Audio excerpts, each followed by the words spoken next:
Hi guys, let's read another book. The Tale of Rabbit and Coyote by Tony Johnston and Tommy DePaola. All right. The Tale of Rabbit and Coyote.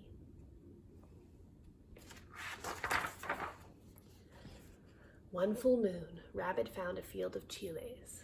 He was so pleased to see them all glossy and green that he jumped right in and ate the biggest ones.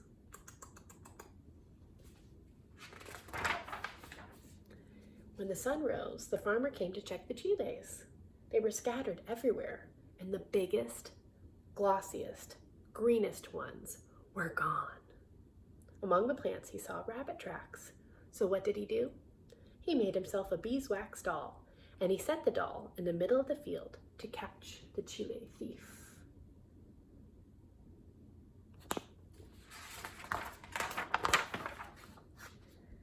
When night fell, Rabbit returned. He saw the farmer made of wax and crept up to say hello and to ask for some chiles too. But the wax farmer had nothing to say to Rabbit, nothing at all. Rabbit was angry.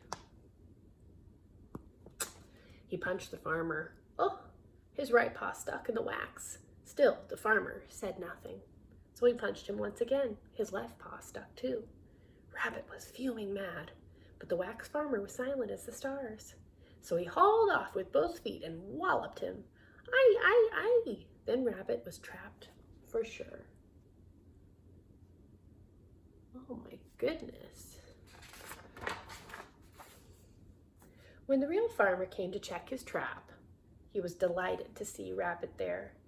Que delicioso, how delicious, he said, rubbing his hands together.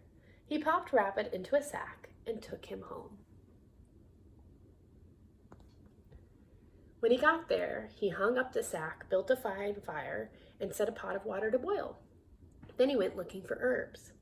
From where he was hanging in the sack, Rabbit saw Coyote coming. Here's the coyote. I think they're having Rabbit for dinner. Ooh. What are you doing there? Asked Coyote. This man wants me to marry his daughter, Rabbit said, but I'm too young. Why don't you take my place? Look, the water's ready to make hot chocolate. There'll be a grand party. Rabbit sounds like a trickster. When the farmer came back and took down the sack, he saw Coyote inside it. You'll pay for this, he said. He popped Coyote into the hot water. Aye, aye, aye! Coyote flew right out of that water and took off after Rabbit. That was a mean trick Rabbit played, huh?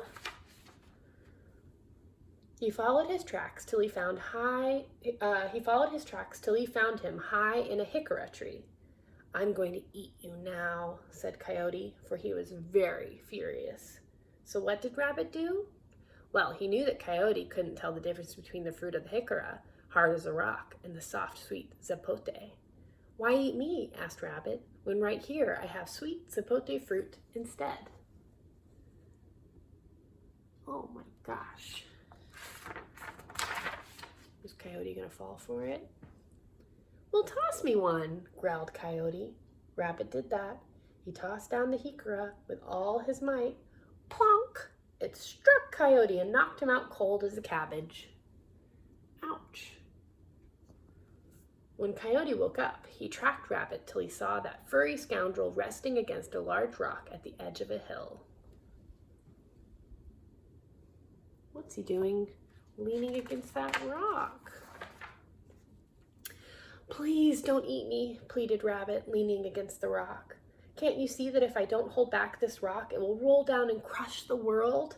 Here, you hold it while I find some people to help us. Is Coyote gonna help him? Coyote believed Rabbit and took his place. Rabbit hopped off, free as a bee. Oh my gosh, that darn Rabbit. What's he gonna do next, huh? Soon, Coyote knew he'd made a mistake. He went after Rabbit, muttering all the while. When at last he found him, Coyote said, Now I'll eat you. But then who will take care of the little children in this little school? Asked Rabbit, pointing to a wasp's nest on a low tree branch. Someone needs to give it a knock if a pupil tries to leave. Oh gosh, a wasp's nest. Ooh. Well, Coyote loved to give knocks, so he took the job. He lay near the branch and waited.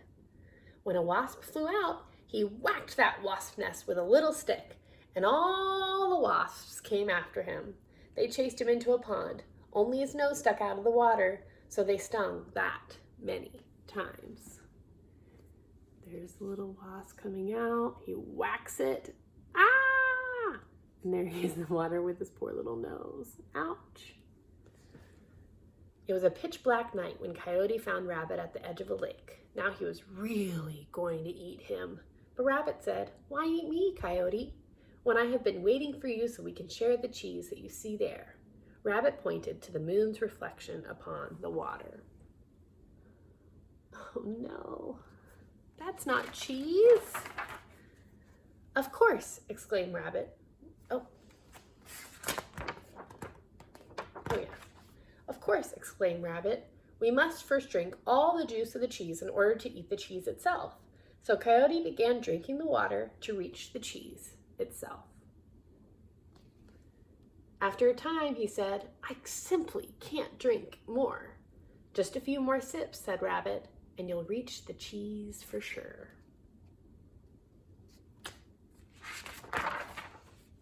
Coyote drank more. He drank so much that water poured from his ears. But when he turned to discuss this with Rabbit, Rabbit ran away. Coyote ran after him as best he could, but he was swollen as a sponge. There's the water coming out of his ears. Trying to run after him. Look how big he is. Oh my gosh.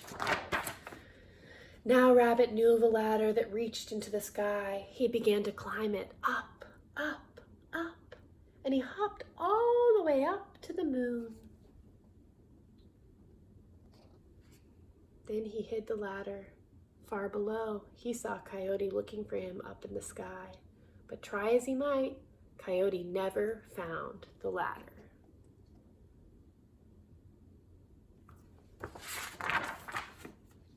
That is why, to this very day, Coyote sits gazing at the moon. Now and then he howls at it, for he is still very furious with Rabbit. Ow, ow, ow, ow. The end. The Tale of Rabbit and Coyote by Tony Johnston and Tommy DePaula.